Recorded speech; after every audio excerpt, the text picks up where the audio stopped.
It's 8 o'clock. This is the UK Tonight. Coming up, Donald Trump heads home after his state visit to the UK.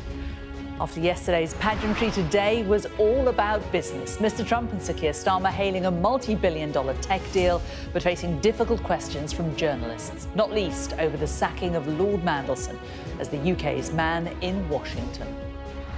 Do you have some sympathy with him that he lost his job over historic links to Jeffrey Epstein? Thank you very much, sir. I don't know him, actually.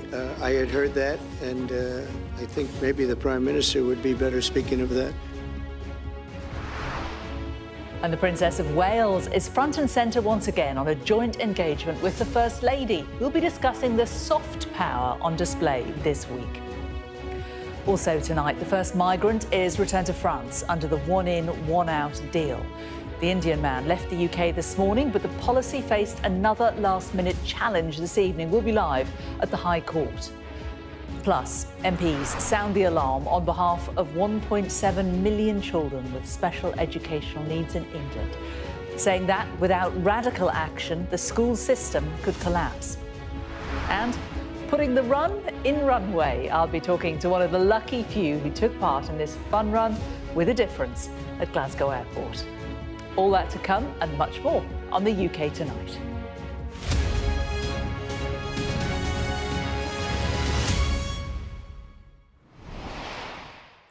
An exquisite honour. That's how Donald Trump described his second state visit to the UK before heading home this afternoon. If yesterday was about the pomp and pageantry, today was all about business. Sir Keir Starmer and Donald Trump keen to talk up a multi-billion-pound tech deal. The president joking it was a better deal for the UK than America. But when the leaders faced the media this afternoon, they had to confront the issues on which they don't see eye to eye, and questions over Lord Mandelson's sacking as the UK's ambassador in Washington. Following an overnight stay in Windsor Castle, the day began with a fond farewell to the King with some warm words from President Trump. He's a great gentleman. A great gentleman and a great king. Then, after a brief ride in Marine One, down to business at the Prime Minister's country residence, Chequers. Following an hour of talks, behind closed doors came the diplomatic centrepiece of this state visit. A £250 billion investment deal designed to create thousands of jobs over the next decade. So this is a great day for the special relationship. A celebration of what has gone before, of course, but more than that, a moment to deliver investments, jobs and deals which will improve people's lives now and light up the special relationship for years to come. More on that a little later, but with that formality out of the way and a brief interlude by the Red Devils enjoyed by the First Lady and Lady Starmer, came the real moment of jeopardy. A news conference where anything and everything was on the table. Well, it was a well-behaved affair, the Prime Minister and the US President largely showing a united front in the glare of the world's media. But the first crack came with a question about the conditions of the UK's formal recognition of Palestinian statehood, expected in the coming days. A lot of bad things. You know, Hamas said that they're going to put the hostages up as bait. They're going to put the hostages in front of any attack. And that's pretty brutal. We haven't heard that one in a long time. So we have to remember that. So I have a disagreement with the Prime Minister on that score. Okay? One of our few disagreements, actually. Then, migration. The US has managed to slash illegal migrant crossings since the start of the year. So President Trump was asked what advice he'd offered to Sir Keir Starmer. I think it's very important, and we speak about it. And I think your situation is very similar. You know, you have people coming in, and I told the Prime Minister I would stop it, and it doesn't matter if you call out the military, it doesn't matter what means you use, but it's going to destroys countries from within. But as you might expect, the conference was dominated by world affairs and one man in particular, Vladimir Putin. President Trump addressed his now infamous claim that he'd be able to resolve the war in Ukraine within 24 hours of entering office. Wars that were unsolvable, wars that couldn't be negotiated or done. The U.S. has done 7 of them. The one that I thought would be easiest would be because of my relationship with President Putin, but he's let me down. He's really let me down. Well, our very own Beth Rigby picked up on those comments and raised last month's major summit in Alaska between President Trump and President Putin in a question at that news conference. Prime Minister, President Trump has said he's ready to impose major sanctions on Russia if NATO countries stop purchasing Russian oil. He's got a point, hasn't he? Is that what you now believe is needed to bring Putin properly to the table? And what's your message to the President on US sanctions? And, Mr. President, if I may, the King praised your personal commitment last night to finding solutions to the world's most intractable conflicts. You have invested much of your time and effort in Ukraine. But even as you seek to broker a deal, President Putin is escalating the war. He's firing drones into NATO airspace. You say he has let you down. Was it a mistake to invite him to Alaska? Do you regret it? No. And is it time to squeeze him, sir, and scare him and impose sanctions? And finally, if I may, the elephant in the room, Lord Mandelson, he is no longer the ambassador. Do you have some sympathy with him that he lost his job over historic links to Jeffrey Epstein? Thank you very much, sir. I don't know him, actually. I had heard that, and I think maybe the Prime Minister would be better speaking of that. That was a choice that he made, and I don't know. What is your answer to that? Well, I mean, it's very straightforward. Some information came to light last week which wasn't available when he was appointed, and I made a decision about it, and that's very clear. On the question of the pressure on Putin and on Russia, which is obviously really important. Look, I think it is a challenge to Europe. There are a number of European countries which are too reliant on energy from Russia.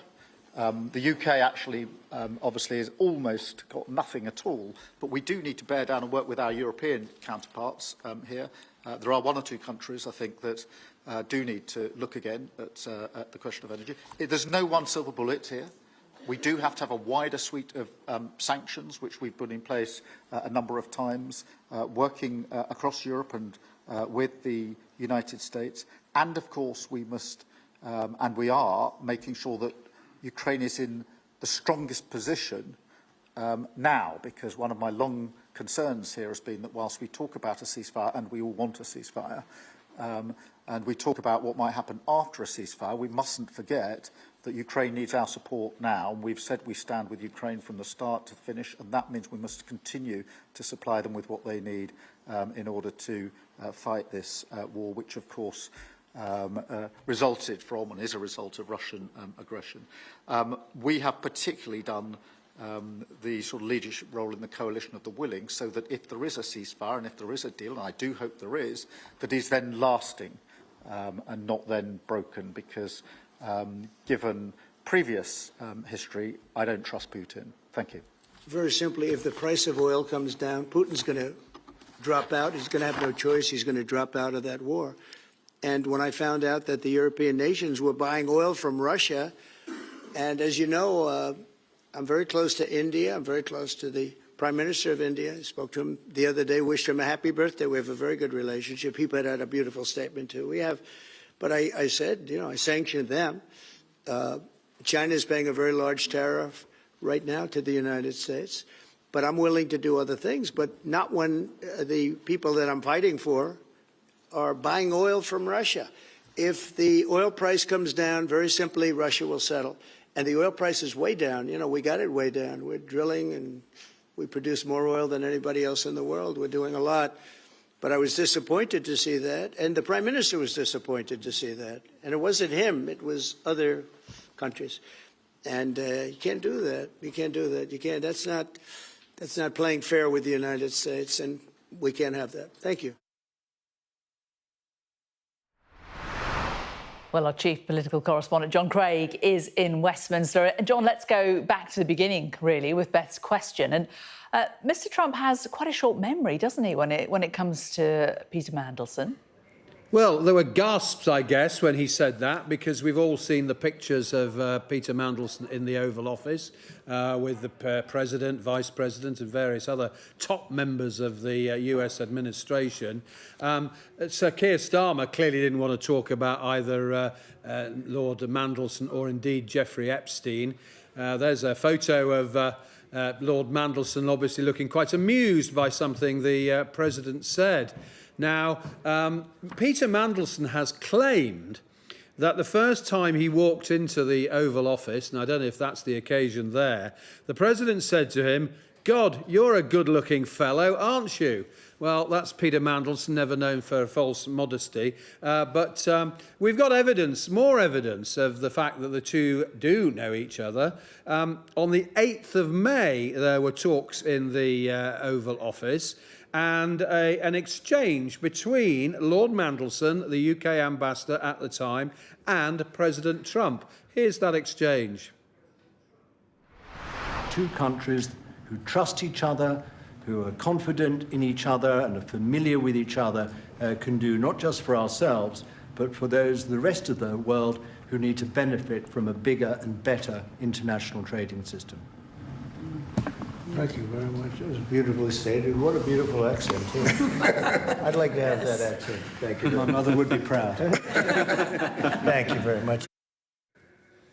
So, not only did, according to Mr. Mandelson, or Lord Mandelson, not only did the President say, "God, you're a good-looking fellow," he said, what a beautiful accent, too. So, clearly, Lord Mandelson did leave some impression on the President, but my word, he absolutely shut down those questions by claiming he didn't know him, clearly because he didn't want the questions to move on to Jeffrey Epstein. That was what the Prime Minister, the President will have feared most of all. Talking of Lord Mandelson, of course, there are moves by some parliamentarians here, notably the Scottish National Party and some others, to strip Lord Mandelson of his peerage. That was awarded to him by Gordon Brown, who, of course, was an old foe of Peter Mandelson for many years, back in 2008, when he brought him back into the government in a big shock at the time. One of his comebacks from two resignations as a cabinet minister.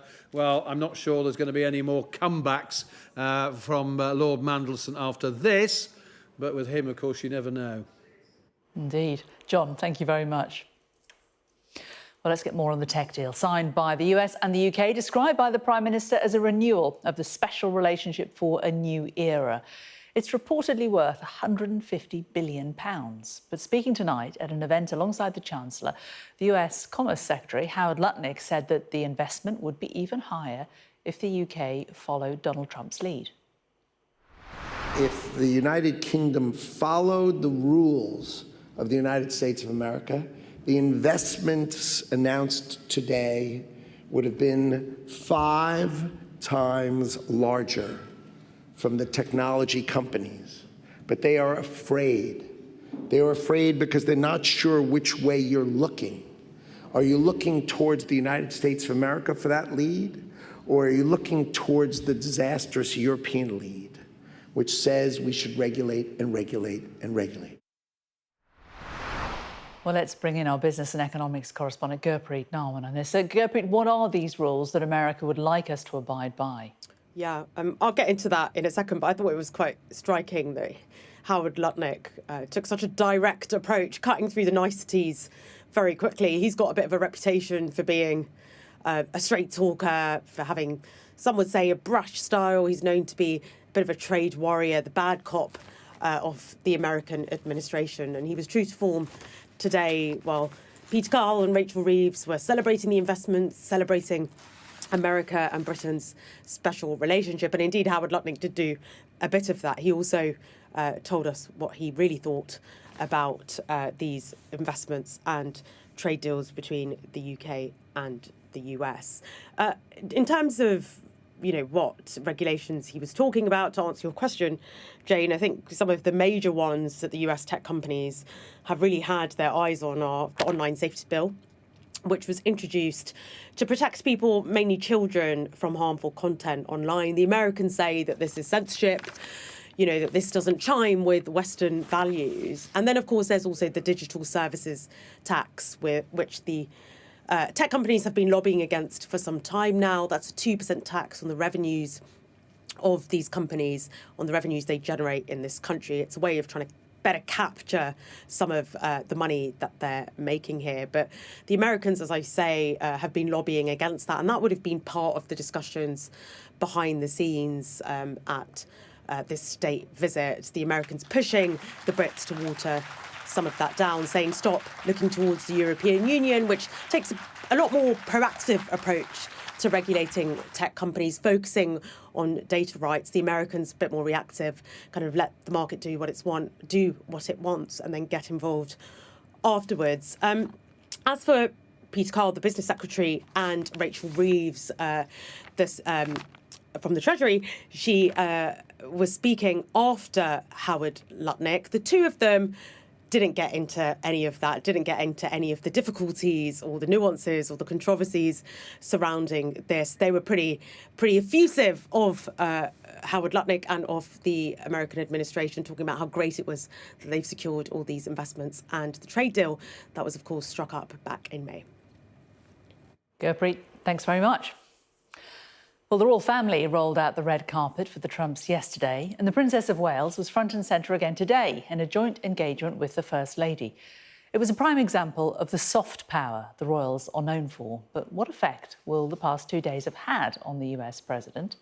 Our royal correspondent Rhiannon Mills reports. It's these two women on this state visit that the world can't get enough of. An unnecessary distraction? Not at all. Many would say a vital part of the softer side of our diplomacy. Wow, look at that. And what's your name? As soon as the First Lady stepped off the helicopter, that hat was being talked about on all the social channels. Along with the Princess of Wales, a really important part of the welcome party. At the state banquet, the president practically giddy about Kate sitting next to him, even though that always happens with a male head of state.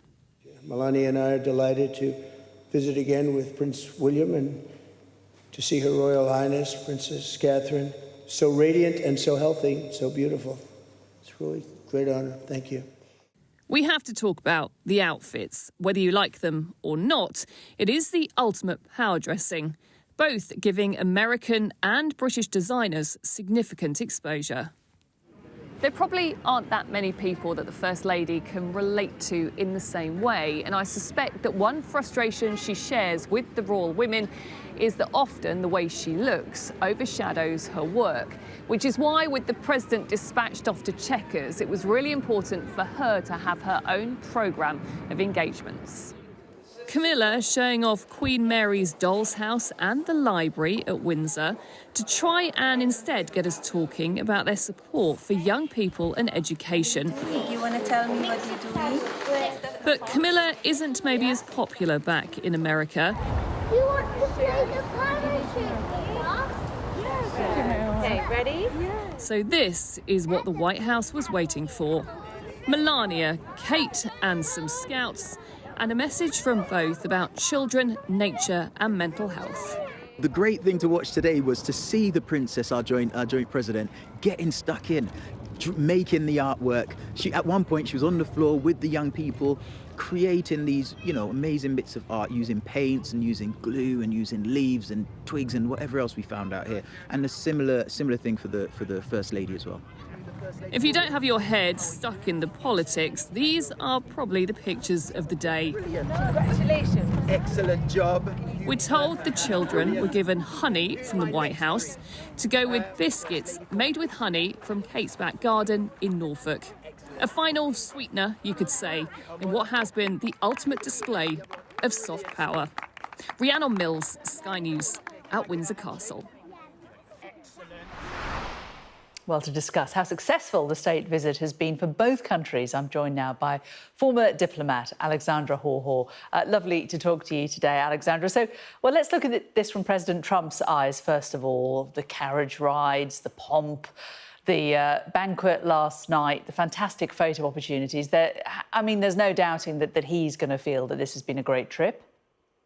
Yeah, I mean, it was absolutely perfect for the president. He likes the UK. He admires the royal family. And if it's not too risque to say it, he quite likes the trapping of monarchy. He likes a bit of bling. So the razzle, the dazzle, the pomp, the circumstance will have done a wonderful job to create a kind of feeling of importance and value and welcome, and very, very special. That's British soft power, absolutely at its best. But when we look at Trump's soft power and we look at how he's cut aid budgets, he clearly thinks it's better to be feared than loved. He likes it, though, when the tables are turned and he's the recipient. Yeah, so it's an interesting thing, this finding the right balance between soft power and hard power. And the academic who coined the term, Joseph Nye, he quoted Machiavelli asking, is it better to be feared than loved?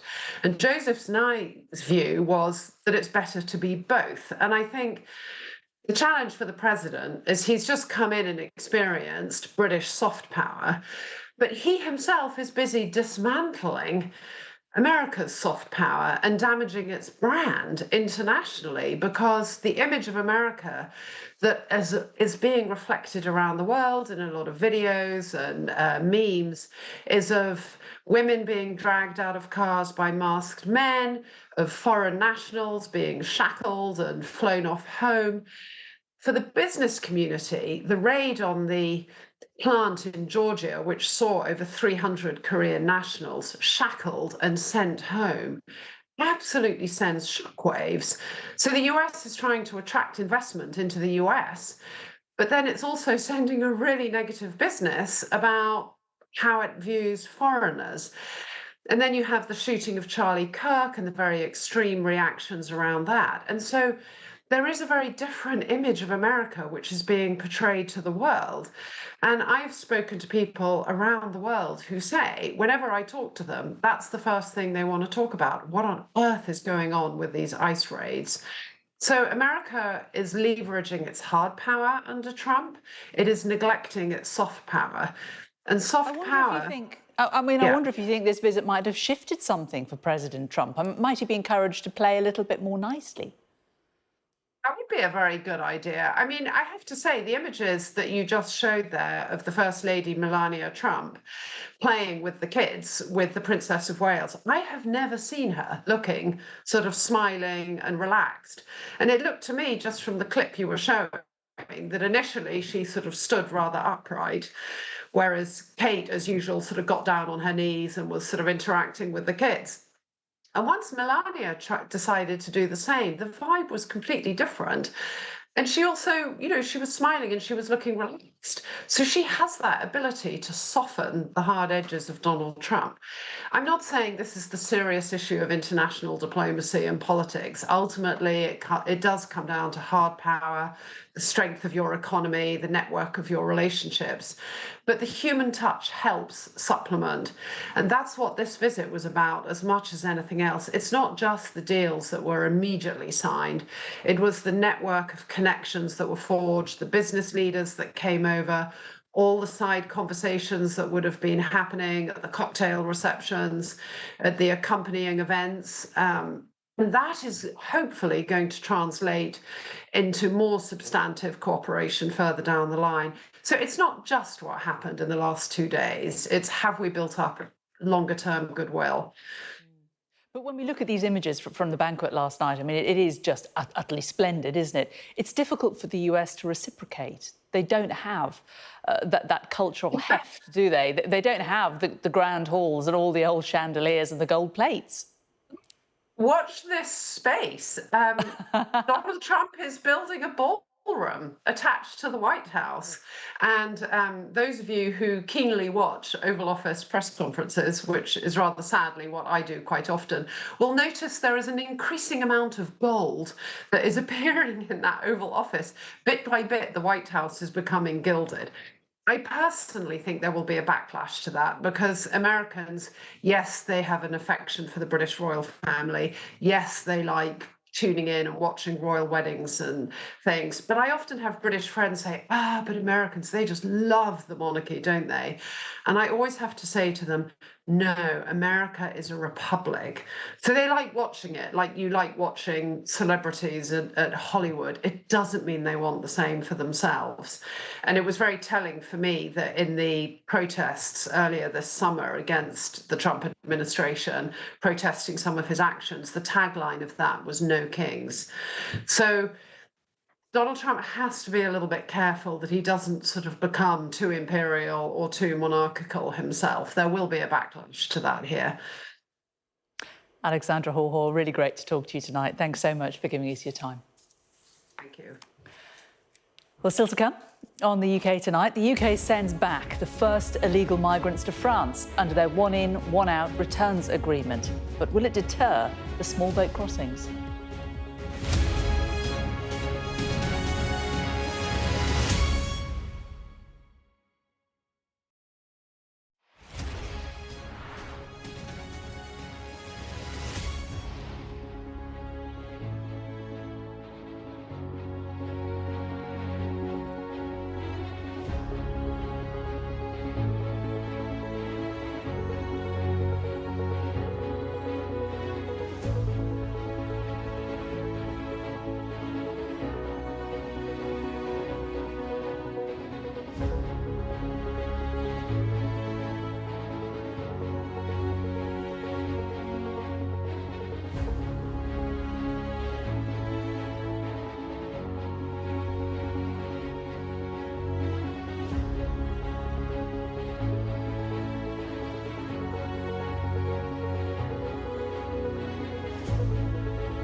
I'm David Blevins, and I'm Sky's Senior Ireland Correspondent. I've spent 30 years reporting the journey from conflict to peace. The end of the political stalemate, the start of a new chapter for Northern Ireland. Catholics and Protestants now facing the same threat. If we both contract COVID-19, religion's nothing. Sky News, the full story first.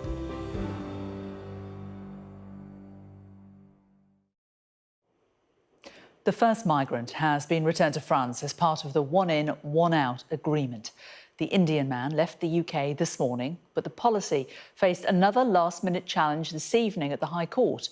Our correspondent Molly Malone is there. Molly, tell us what happened this evening.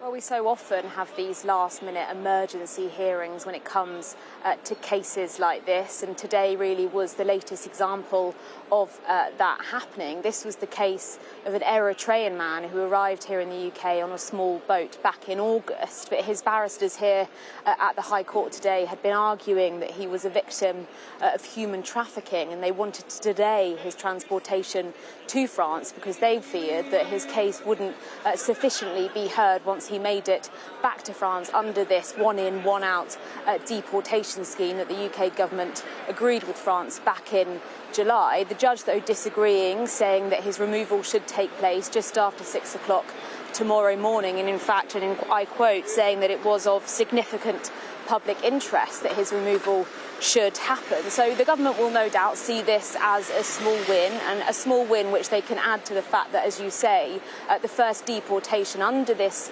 removal scheme, this one-in, one-out removal scheme, happened this morning. A plane landing in Paris deporting an Indian national who also came over on a small boat over the summer. A reminder that this one-in, one-out policy basically allows the UK government to deport back to France migrants that had illegally come over on small boats in exchange for taking the same number of migrants, taking them over from France, who have a potentially valid or legal claim to come to the UK. So 2 small wins potentially for the government. But look, they'll see that this doesn't end here. There is still some jeopardy, no least because on Tuesday, in a very similar hearing also at the High Court, they intervened to temporarily block the removal of another Eritrean man. And add to that, of course, the fact that some 31,000 people have arrived here on a small boat so far this year. So they'll know this doesn't end here, but certainly 2 small wins are perhaps for the government today, and they'll definitely point to the fact that the previous government, under similar schemes, weren't able to make it happen either. Molly, thank you very much. 2 teenagers have appeared in court over a cyber attack on Transport for London, costing millions of pounds. 19-year-old Thala Jaber and 18-year-old Owen Flowers were arrested on Tuesday. Sky's Adele Robinson has more. 18-year-old Owen Flowers from Walsall in the West Midlands and 19-year-old Thala Jaber from East London were arrested on Tuesday by officers from the National Crime Agency and officers from the City of London Police. They've now appeared before Westminster Magistrates Court. They stood up, they spoke to confirm their names, addresses and date of births, and they heard the charges that they are accused of. On one count, they're both charged with the same thing, conspiring together and with unknown persons to commit unauthorised acts against Transport for London under the Computer Misuse Act, effectively launching a cyber attack, which the charges relate to a period of time over a year ago now, between the 29th of August and the 6th of September, when Transport for London was targeted in a massive cyber attack, which ended up costing them £39 million in losses and recovery. Now, the cyber incident itself didn't cause any widespread disruption on a bigger scale across London transport networks, but it did mean that they had to shut down some of their operations, including traffic cameras, for example, and they were unable to process some payments as well. Now, Flowers on his own also faces 2 other charges, both in relation to US healthcare organisations. One is conspiring with others to infiltrate and damage networks of a corporation called SSM Healthcare in the United States of America, and also attempting to do the same thing to something called Sutter Health, also in the US. So there are 3 charges for Flowers and 2 for Jaber. The other charge for Jaber is he's accused of failing to disclose PINs or passwords for devices that have been seized from him. Now, the National Crime Agency have described these arrests and these charges as a key step in what they say were lengthy investigations. The National Crime Agency earlier this year warned of the increased threat from cyber criminals. Scattered Spider, they believe, is a well-known, notorious criminal cyber network that they believe is behind the TfL cyber attack. But separate to this case, it has also been blamed for cyber attacks on Marks & Spencer, the Co-op, and Harrods earlier this year.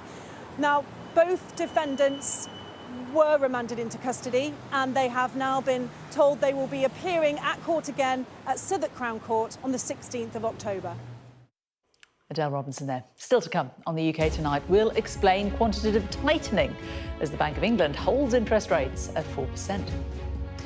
Why MPs are calling for a radical overhaul of the way schools cater for children with special educational needs.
The Bank of England held rates at 4% today, warning the UK is not yet out of the woods on inflation.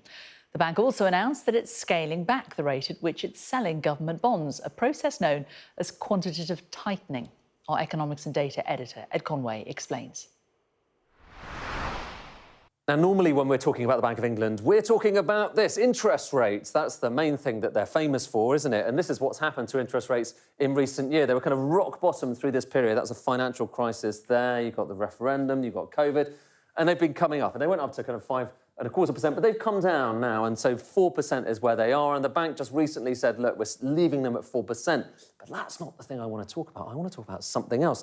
I want to talk about what's known, this is a technical term, but bear with me. It's known as quantitative easing. And over the period of financial crisis, when those rates were at rock bottom, the bank decided it needed to do something else to pump money out into the economy to kind of prevent a terrible crisis from happening. And it did this thing where it basically created money, so electronically printing money, and started pumping it out there by buying assets. So you're pumping money out into the economy by buying a lot of government bonds. And the amount of government bonds, and this is why this is critical, came to an extraordinary total. So £895 billion. It's a lot of money, basically. It's a lot of money. And here's what's happening at the moment. They are starting to reverse that. So they're selling off these assets out there into the market, selling bonds that they previously built up. And this is potentially having an impact. If we just kind of have a look at some of these bonds we're talking about, and not necessarily a good impact from the Bank of England's kind of balance sheet perspective. Here's the bond that they did buy. It was a 2061 gilt, which is just another word for UK government debt. It bought it at £101, and look at what happened afterwards. Then it sold it round about over here at £28. So 101, £28. Doesn't take financial expertise to work out that is a very big loss. It's a 73% loss. And now imagine that happening across the bank's portfolio, and you're getting a sense of a bit of an issue here, which is that all of the central banks have basically been doing a similar thing across the world. The US Federal Reserve has been losing a bit of money, is slated to lose money potentially on its engagement in QE. Same thing in the Eurozone for the European Central Bank. But the Bank of England is projected to lose even more than the rest in terms of its QE programme. You're talking about £134 billion. And when you remember that Rachel Reeves is facing a black hole of maybe £20 billion, that's a lot of money. And all of which is to say, the bank has just decided that it's slightly slowing that programme of selling off the bonds. So all this is showing you in each year is how much it's been selling off, 100, 100 and 100 in previous years. This year, this coming year, it says the total is going to be £70 billion in total. Perhaps acknowledging the fact that this programme it's been a bit more controversial than it might have expected. MPs are calling for radical action on how schools cater for children with special educational needs and disabilities.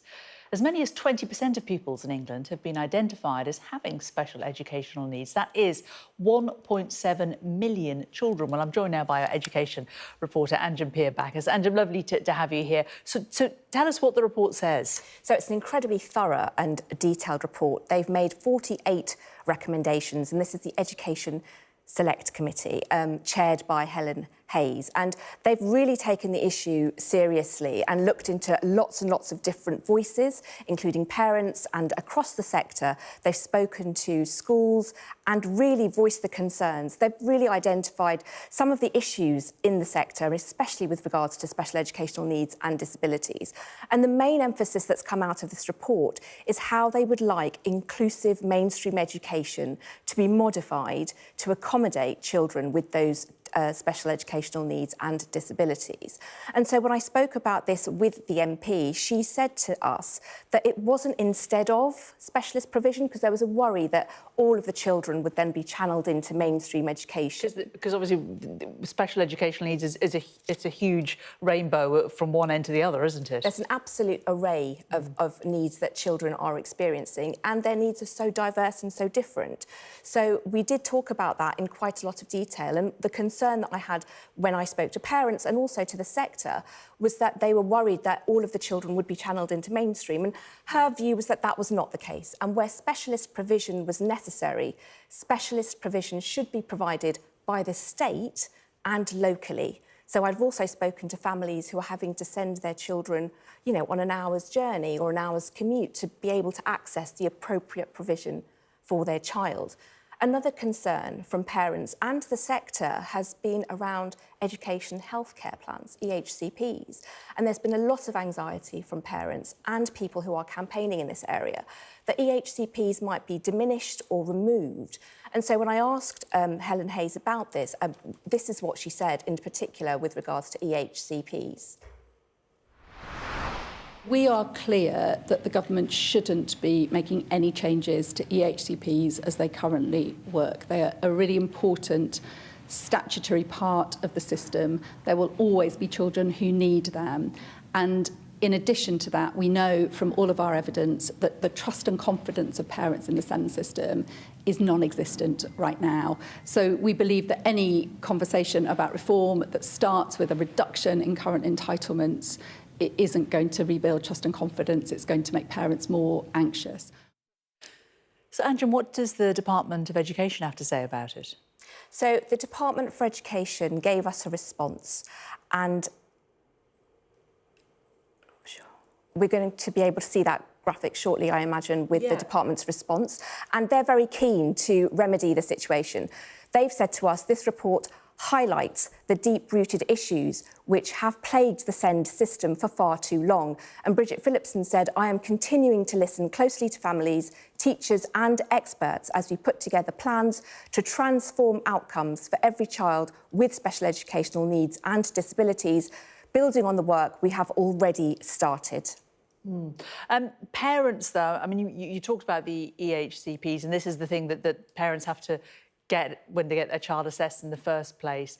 There'll be a lot of parents, as you say, so many children now with special educational needs, will be quite anxious when they hear this report. What kind of response have we had from parents? So parents are worried, rightly so, and I think the issues have arisen with the delayed in diagnoses for the child with the particular need, but also the delay when the provision is going to be put in place. I've spoken to so many parents who've said they've waited up to 2 years to get a diagnosis for a child, and in the interim, they've had to take quite drastic measures, sometimes removing their child from school entirely and choosing to educate their children at home. But I also spoke to the sector, and one of the sector leads in inclusion, a national lead for inclusion from the Oasis Academy Trust, she said that she's hopeful that the new reform and the white paper that's due to be published this autumn will bring positive change. I think it's understandable that parents are anxious at the moment. Certainly schools are feeling some of that anxiety as well, because there is so much change in the air, because we have the curriculum and assessment review as well, which is really welcome from my point of view, because what we've seen over the past 10 years or so is a narrowing of focus to a much more rigorous academic curriculum that absolutely is right for the majority of our children, but limits in some ways the quality of mainstream education for children with more complex needs. I'm really hoping that the white paper will come up with some sensible solutions that don't require us to get rid of EHCPs wholesale and certainly don't leave our children who need that support without it. Andrew, thanks very much. I think most parents, they just want clarity, don't they? Absolutely. Thank you. Right, coming up on the UK tonight, clear for takeoff? The lucky joggers putting the run into runway in Glasgow. Plus, in sport, the special one returns.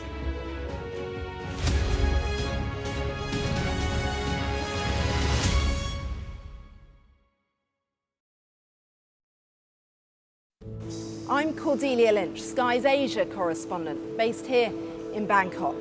These slums, once gripped by fear and death. There is far less bloodshed now, but it hasn't gone away. Who's asking you to kill? The police will give me the orders, and after I kill the target, I throw the gun away. We try our best to uncover and unpick a fast-changing and deeply complex region. These large waterways provided an excellent source of body disposal. This is the Buriganga River, where victims who'd allegedly been shot dead were dumped. Sheikh Hasina, how confident are you that she will stand trial? She will stand trial, there's no doubt about that. We're going to take you to the very heart of a criminal network. going undercover inside Southeast Asia's scam centres for the very first time. We won't have any problems with police, it's okay. Just seen Imran Khan leave, and as we understand it, he's just been shot in the leg. They have decided that the only way they'll allow elections is if I'm inside jail or killed. Sky News get the full story first. Chinese vessels start encircling the boat we're on, blocking its path. The Chinese are now deploying water cannons, firing it directly towards our boat. We've discovered doctors across Delhi dishing out pills like this, claiming they will provide a lifelong cure for homosexuality. Rohingya people fleeing an escalating civil war. The situation here in Cox's is desperate. An already insecure place does feel a lot more precarious. There's always more to the news than a headline. We want to discover, to delve a little deeper, to find out what's really going on. Explanation, analysis, the people at the heart of every story. I'm Neil Patterson, and this is the Sky News Daily Podcast. So, by the end, we'll hopefully all understand what's going on in the world just that little better. Available wherever you get your podcasts. Welcome back. Coming up, we'll have more on why a group of runners took over an airport runway. But first, Jessica has the sport. Staying connected is vital for business. Sky Business sponsors this report. It strikes me that it's changed an awful lot even in the last 10 or 15 years. It wasn't very long ago we had yourself, we had Sam Allardyce, Alan Pardew, Steve McLaren, Steve Bruce, Harry Redknapp, all of you competing amongst each other in the top division. And that was a decade and a half ago. It wasn't that long ago. No. So that seemed a heck of a change so quickly, doesn't it? Well, you're talking about people pretty much the same sort of age as well, of course. You know, maybe that was a generation, wasn't it, you're talking of? You know, we were probably at quite an important part of our careers in that period, and after, with quite a long CV and a lot of clubs behind that we could refer to, which would suggest we can do this job. I mean, now, of course, you know, the focus is often on the younger coach, you know, and there's nothing wrong with that either. It's a young person's game, so I don't complain about that at all. But as a result, of course, when they're looking for a younger coach, these clubs, often they probably think they're going to find him abroad. The Premier League is becoming a force to itself. I mean, the amount of money, it reminds me of Italy when I was there, because Italy was a place where all the players were being attracted to and where the big money was. So there's been an enormous change. So that's where the Premier League is today. So any job that comes up in the Premier League is not going to be, well, here's a list of Englishmen who might be interested in the job or who might be candidates. You go out, well, who's at Bayern Munich at the moment? Who's at Barcelona? Who's at Real Madrid? Who's at PSG? Why don't we get one of those? Because you know that they can actually be attracted to the job, because the job is A, extremely well paid, and you're playing in a league which is, in most people's view, at least all English people's view, one of the best leagues in the world. The Italian one is probably more tactical, defensive side. Spanish is more quality, more technique. And England is everything. It's physicality, it's strong, it's quality, it's all the best manager like Carlo Ancelotti, Pep, Klopp, the best manager in this moment in the world. They were all here in England. It's the toughest one for sure. It is the league that everyone wants to be coach in. Pick one league, everyone will say, I want to coach in the Premier League if possible. It is extremely difficult. I think the level of coaching in the Premier League is insane. From every team. If you look at the details and the tactical level, I think is extremely high. If you look at the opposition every week that you're facing, the quality, it's huge. Also of the coaches and the managers, how they can tweak things within the game, and you have to react to it. Those levels are world class. The Premier League has long been a home for elite managers from right across the world. But in terms of English managers... Sky Sky Business sponsors this report. Thanks, Jessica. Now, here's something you don't see every day. Glasgow Airport offered a few lucky athletes the chance to run the length of its runway this morning. It was all part of the Glasgow 850 celebrations. The airport gave the green light to 50 runners to take off down the runway in high visibility tops. Yeah, they're in need. Demand was high. More than 800 people applied for the spots. But those lucky enough to bag a place had to get up very early, with the run starting at 3 a.m. Well, Donald Erskine from the Glasgow Times was one of those who took part in the run, and he joins me now. So Donald, how did you find yourself running down the runway at Glasgow Airport at 3 a.m? Well, I got an email through. It came through to anyone that was doing the Great Scottish Run this year, which is happening in just about a few weeks' time, actually. So I'm taking part in the half marathon as part of that, and the ballot came through.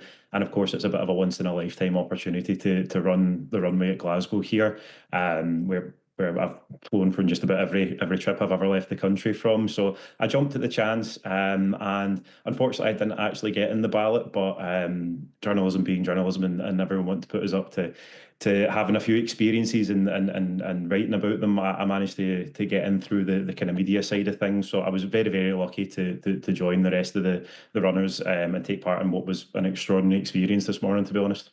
Yeah, being able to blag your way into places that you shouldn't necessarily be is a definite skill to have as a journalist. So talk us through it. Did you have to go through security? Did you have to take your passport? Yeah, so I turned up about 2:30 this morning, so it was a very early alarm, and we had to go through basically almost airport security. So I had my passport on me, and we all had to go through multiple checks. Weren't allowed to take anything on the runway, so unfortunately there's no videos or selfies or anything in case anyone dropped anything while out in the runway, because you wouldn't be getting that back, I don't think. But yeah, quite a lot of security, as you can imagine. But yeah, it was very, very, very smoothly run. Very smoothly run. And so at the start of the race, I understand that the fire and emergency teams down there helped you with the start, because, of course, it's the middle of the night. It's pitch black. Yeah, so there was a few things I found really surprising about the whole experience, to be honest, and the darkness was one of them. I think when you land at any airport, the runway looks so lit up and as if it's very, very bright. But once you get out there and you're actually standing on there, there's not a lot of light out there at all, apart from the cat's eyes. So we started from the fire station that's at Glasgow Airport, and they had a couple of fire engines, the blue lights, the sirens all going. So it all added to the kind of excitement and the experience of it, and we were definitely welcomed the extra bit of light that they gave as well. And it was very windy. Yeah. So they explained to us in the briefing beforehand that planes, when they're landing, perform better when they come into a headwind. So they told us to expect a bit of wind, but there was quite a lot more wind than we really expected, or than I expected. I think it's just very open, and just the prevailing wind. Glasgow's not known for being the calmest of weathers. We get quite the extreme weathers up here, but yeah, there was a very strong headwind to run into. So that's what I blame my time not being my best against. It's an easy excuse. I was going to ask you that. What was your time? So they had us split into kind of pace groups. So I'm an exceedingly average runner. So I placed myself nice and firmly in the middle there, and didn't go for the fast group. And thought I'd just enjoy the experience and enjoy the whole kind of eeriness of it. It was great. And you weren't tempted to sort of hang back and stow away and end up in a sunnier climb somewhere in the morning? Definitely, the summer's well and truly over up here for us now. I don't know what it's like down with yourselves, but it's not been a nice week up here. So there's a few planes parked up, and I thought maybe I could just make my way up through the landing gear or something and get a wee free holiday somewhere. But I had a shift to go to, unfortunately. They counted you out and they counted you back again, I bet. Donald Erskine, great to talk to you. Thanks so much for sharing your experience with us. Rather you than me, I would say. Well, windy in Glasgow last night. Let's have a look at the weather tonight. The next few days look unsettled, with some disruptive weather possible this weekend. It is going to turn colder. Rather windy this evening, with outbreaks of rain over Scotland, northwest England and the south and east of Ireland. Further rain is likely there overnight, perhaps edging into parts of Wales too, but Scotland will largely dry up. The wind will ease a little, and it'll be very mild and muggy in the south. Tomorrow morning, southern Scotland, northwest England and the south and east of Ireland will be rather grey with further outbreaks of rain. Northwest Wales will be at risk too. Elsewhere, it'll be mainly dry with plenty of sunshine, warm and blustery for many, very warm in the calmer southeast. That's all from the UK tonight. Sarah Jayne will be back on Monday night. Up next, though, it's The World with Yalda Hakim. Don't go anywhere.